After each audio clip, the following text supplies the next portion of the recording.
protocol says that there would be a public announcement from the Election Interference Task Force if they determined that an incident or an accumulation of incidents threatened Canada's ability to have a free and fair election.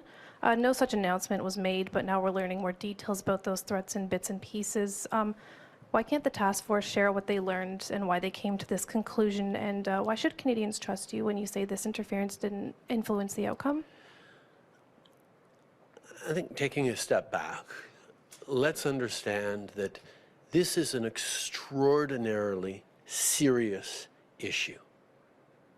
The issue of the integrity of our elections, the integrity of our democracies, is something that all democracies around the world are struggling with right now, because we are seeing systematic attempts at interference by countries like China and Russia and others who want to destabilize democracies, who want to undermine people's confidence in their institutions, who want to sow chaos in people's confidence in their democracies. So this is something that needs to be taken very seriously, as we have.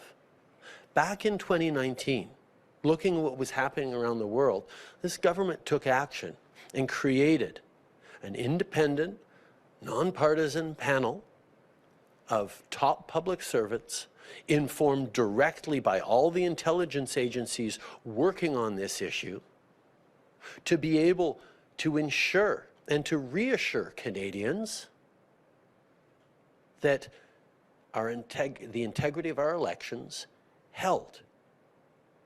This doesn't mean there hasn't been interference. Of course, we have talked openly for many, many years about the real threat of interference and attempts by interference that countries like China continually do within our democracies.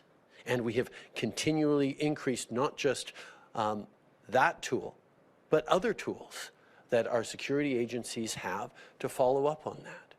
So Canadians can and should continue to have faith in their institutions around this. And they need to know that everyone is taking this seriously.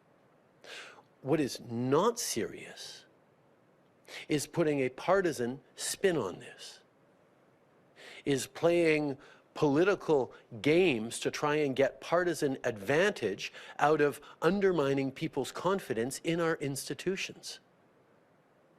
It's not a partisan issue.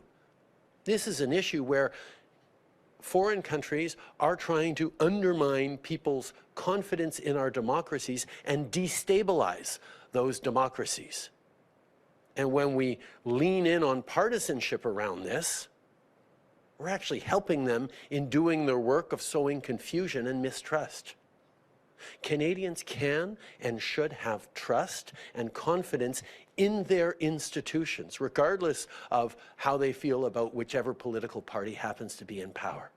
And that is the serious work that all parliamentarians need to do together. And I'm very pleased that there's going to be a parliamentary committee leaning in further on this subject and talking to top experts so that all parliamentarians and all Canadians can see that this is an issue that we are taking very seriously and that everyone must take seriously. Thank you. And one follow-up. Liberal MP Jennifer O'Connell called questions about these details Trump-style politics. Do you think questions Canadians have about this issue are illegitimate? No, I think everyone should be worried about the fact that countries like China and Russia and others are continually trying to spread misinformation and disinformation, trying to interfere in our elections, unsuccessfully so far, according to the top public servant experts, according to our intelligence agencies' official reports. But it is something that we should all be alert to. I think where we should be careful as responsible leaders and in dealing with this seriously is to not fall into some of the political partisan traps that are out there right now. It's not about one party versus another. The foreign governments and foreign actors are trying to undermine people's confidence in democracy itself. And amplifying and giving reason, giving partisan reasons to mistrust the outcome of an election, mistrust the experts at Elections Canada and in our security services and